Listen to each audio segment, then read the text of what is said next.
तो आज की इस वीडियो हम जोड़ने वाले हैं दो चर वाले रैखिक समीकरण युग्म, जो कि क्लास 10 का चैप्टर नंबर 3 है और इससे भी बोर्ड एग्जाम में बहुत सारे प्रश्न पूछे जाते हैं। उन्हीं के बारे में हम इस वीडियो में जानेंगे पूरे डिटेल से। सबसे पहले हम बात करेंगे इनका बेसिक क्या होता है, उनके बाद शॉर्ट क्वेश्चन यानी कि 1 अंक वाला जो क्वेश्चन होता है उसके बारे में जानेंगे, फिर 2 अंक वाले क्वेश्चन के बारे में जानेंगे और 5 अंक का जो क्वेश्चन है वो कौन कौन से होते हैं उनके बारे में भी जानेंगे। तो शुरू करते हैं। सबसे पहला हमारे यहाँ पर लिख देते हैं कि क्या क्या चीज़ हमें सीखना है। पहला तो इसका बेसिक जानेंगे, बेसिक। दूसरे नंबर में 1 अंक का यानी 1 मार्क्स, यानी 1 अंक का जो पूछेगा वो क्वेश्चन, 2 अंक वाला क्वेश्चन जानेंगे और अंतिम और आखिरी जो है चौथा नंबर 5 अंक, ये वाला क्वेश्चन जानेंगे कि बोर्ड एग्जाम में कैसे पूछता है उसी के बारे में।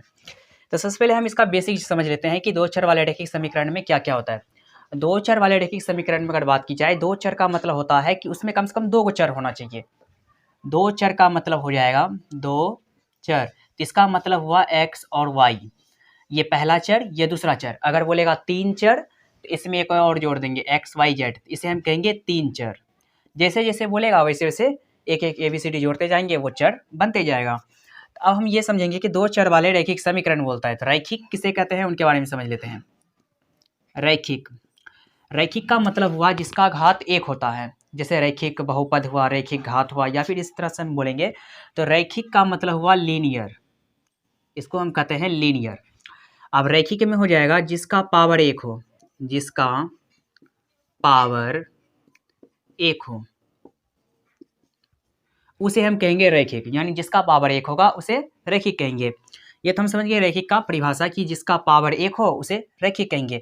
और ये जो रैखिक है इसे बिना घात वाला भी बहुपद कहा जाता है। जैसे कि रैखिक बहुपद जो है इस पर पावर 1 होता है, जैसे y पर पावर 1, लेकिन 1 लिखा नहीं जाता बल्कि 1 छिपा हुआ रहता है, इसलिए हम इसको कह सकते हैं बिना घात वाला बहुपद, बिना घात वाला।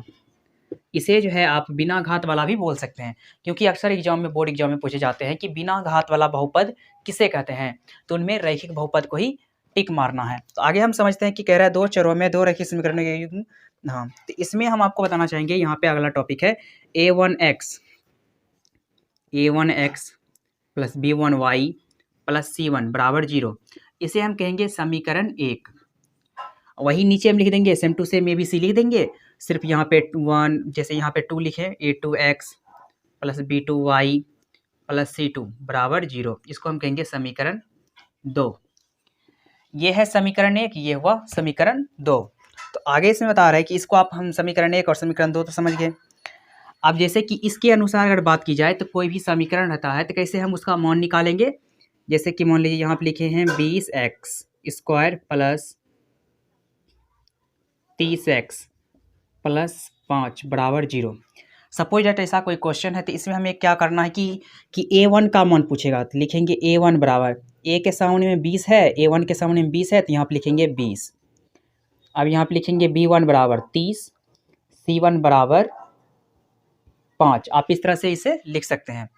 अब अगर बात की जाए इसके अनुसार, फिर मान लीजिए इसके अनुसार से लिखेंगे a2x की जगह पे, तो a2 की जगह पे हो जाएगा इसका मान, जैसे 20 है तो 20 लिख देंगे।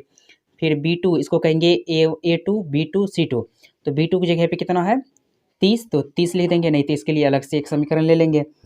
फिर यहाँ पे लिखेंगे c2 बराबर 5, यही हो गया आंसर। इस तरह से बोले तो इसका मान निकालने के लिए। अब आगे समझते हैं।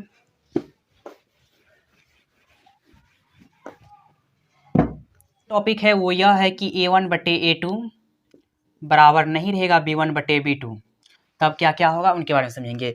अगर इस तरह से रहता है तो ये हो जाएगा प्रतिच्छेदी, प्रतिच्छेदी यानी इसका जो ग्राफ होगा ये प्रतिच्छेदी होगा और अद्वितीय हल होगा, अद्वितीय हल।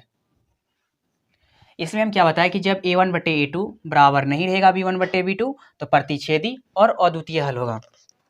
आगे है कि a1 बटे a2 बराबर b1 बटे b2 बराबर रहेगा c1 बटे c2, तब क्या होगा, तो इसका मतलब हो जाएगा कि इसमें जो है प्रतिच्छेदी नहीं बल्कि संपाती होगा, यानी कि चढ़ा हुआ रहेगा, या फिर उसे संगत भी बोल सकते हैं, संगत या संपाती। उसके बाद इसका अनेक हल होगा, अनेक हल।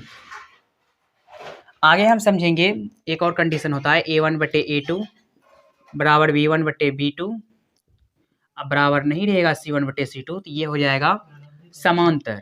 इसका जो ग्राफ बनेगा वो हो जाएगा समांतर, और उसके बाद ये जो है समांतर होगा और इसका कोई हल नहीं होगा, कोई हल नहीं। ये तो हम समझ गए कि A1/A2 बराबर B1/B2 बराबर नहीं रहेगा C1/C2, तो ये समांतर और कोई हल नहीं। तो बराबर नहीं रहेगा B1/B2, तब क्या क्या होगा उनके बारे में समझेंगे। अगर इस तरह से रहता है तो ये हो जाएगा प्रतिच्छेदी, यानी इसका जो ग्राफ होगा ये प्रतिच्छेदी होगा और अद्वितीय हल होगा, अद्वितीय हल। इसमें हम क्या बताया कि जब A1/A2 बराबर नहीं रहेगा B1/B2 तो प्रतिच्छेदी और अद्वितीय हल होगा। आगे है कि A1/A2 बराबर B1/B2 बराबर रहेगा C1/C2, तब क्या होगा, तो इसका मतलब हो जाएगा कि इसमें जो है प्रतिच्छेदी नहीं बल्कि संपाती होगा, यानी कि चढ़ा हुआ रहेगा, या फिर उसे संगत भी बोल सकते हैं, संगत या संपाती। उसके बाद इसका अनेक हल होगा, अनेक हल। आगे हम समझेंगे एक और कंडीशन होता है A1/A2 बराबर B1/B2 अब बराबर नहीं रहेगा C1/C2, तो ये हो जाएगा समांतर। इसका जो ग्राफ बनेगा वो हो जाएगा समांतर, और उसके बाद ये जो है समांतर होगा और इसका कोई हल नहीं होगा, कोई हल नहीं। ये तो हम समझ गए कि A1/A2 बराबर B1/B2 बराबर नहीं रहेगा C1/C2, तो ये समांतर और कोई हल नहीं। तो ये हैं जो हमें सीखना चाहिए और बोर्ड एग्जाम में भी पूछे जाते हैं। उन सारे विधियों के नाम लिखेंगे, यहाँ पे लिख देते हैं विधि का नाम, विधि का नाम, जिनमें इसके पहला मान लीजिए एक होता है विलोपन विधि, विलोपन विधि। दूसरा हो जाएगा वज्र गुणनखंड विधि, वज्र गुणनखंड विधि। अब तीसरा हो जाएगा अनुपात निर्णय विधि, अनुपात निर्णय विधि। आगे हम समझेंगे कि अनुपात निर्णय विधि हो गया प्रतिस्थापन विधि, हाँ ये प्रतिस्थापन विधि है, प्रतिस्थापन विधि। विलोपन, वज्रगुणनखंड, अनुपात निर्णय और प्रतिस्थापन, ये। और एक अंतिम और आखिरी है ग्राफीय विधि, ग्राफीय विधि। इन सब विधियों में से कौन विधि ऐसा है जो कि 5 नंबर का बोर्ड एग्जाम में पूछते हैं, तो इनके बारे में समझेंगे। यहाँ पे आपको देखने को मिल रहा होगा एक प्रतिस्थापन विधि जो कि 5 नंबर का पूछ सकता है, और ग्राफीय विधि तो फिक्स है कि 5 नंबर में पूछवे करेगा। अब उसके बाद ये जो है विलोपन विधि हो गया, वज्रगुणन हो गया, अनुपात निर्णय। अनुपात निर्णय विधि जो है बहुत कम पूछता है, अनुपात निर्णय विधि के बारे में उतना बताते न है, लेकिन विलोपन विधि और वज्रगुणनखंड विधि इससे 2 अंक का आता है एग्जाम में।